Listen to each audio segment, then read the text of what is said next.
రాజమండ్రికి 40 కిలోమీటర్ల దూరంలో అందమైన గోదావరి నదీ తీరం, పాపికొండల ప్రకృతి సానువులలో ఊడిపల్లికి దగ్గరలో వెలసిన శ్రీ శ్రీ శ్రీ గండిపోచమ్మ అమ్మవారండి. ఇది వరదకు ముందు ఎలా ఉందో చూడండి. మీరు చూసిన దృశ్యాలు ఇప్పుడు వరదలో ఉందండి. ప్రస్తుతం పోలవరం ప్రాజెక్టు వరదల సమ్మేళనంతో గోదావరిలో మునిగి ఉందండి. గుట్టపై ప్రత్యేకంగా ఈ గుడిని నెలకొల్పుతున్నారండి. ఇగోండి గుట్ట, మీరు చూస్తున్నది అమ్మవారిని ఇక్కడ నెలకొల్పారు. లోపల దర్శనాలు, ఎందుకంటే నీట మునిగిపోయింది. ఎన్నో తరాల నుంచి ఉన్న దేవాలయం అండి. ఈ త్వరలో లాంచీల్లో పాపికొండ విహారానికి వెళ్ళే వారికి ఇది ముఖ్య యాత్రాస్థలం అండి. ఇప్పటికీ భక్తులు పర్వదినాలు, సెలవు రోజుల్లో విపరీతంగా వస్తారు. ఇక్కడే వంటలు చేసుకుంటారు. చాలా అద్భుతంగా జరుగుతుంటుందండి. ఆ కిందంతా తోటలు ఉండేవి, ఇప్పుడు అన్నీ మునిగిపోయినాయి.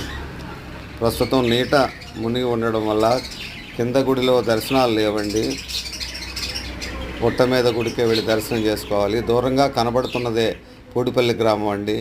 పాపికొండల ఎదురుగుండా అందమైన దృశ్యాల్లో ఉంటుంది. చుట్టుపక్కల గ్రామాలన్నీ నీట ఉండిపోయాయండి. పోలవరం ప్రాజెక్టు కింద ఉండిపోయినాయి.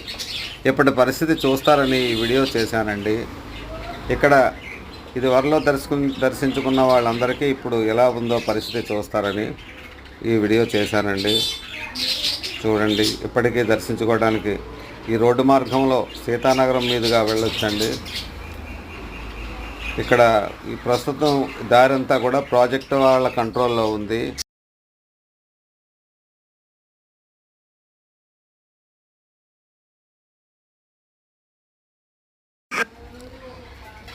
పోలవరం ప్రాజెక్టు ఉండడం వల్ల మనకి దారిలో కొంచెం ఆ పర్మిషన్ తీసుకోవాల్సి వస్తుంది. గుడికి అయితే అలౌ చేస్తున్నారు, ప్రాజెక్టుకి అయితే పర్మిషన్లు ఉండాలండి.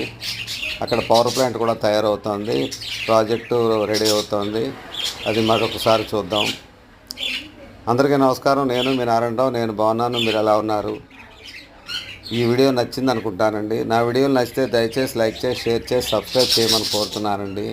ఇగోనండి లాంచీలు, ఇక్కడి నుంచే పాపికొండలకు లాంచీలు వెళ్తాయి. ఒకప్పుడు రాజమండ్రి నుంచి వెళ్ళేవి, తర్వాత మనకి పురుషోత్తపట్నం నుంచి వెళ్ళేవి. ఇప్పుడు ఇక్కడి నుంచి పెట్టారు, కానీ ప్రస్తుతం వరద వల్ల ఆపారండి. అందరికీ నమస్కారం, సెలవు. మీ నారాయణరావు. ఇదిగోనండి అమ్మవారి నీట మునిగి ఉన్న దృశ్యం.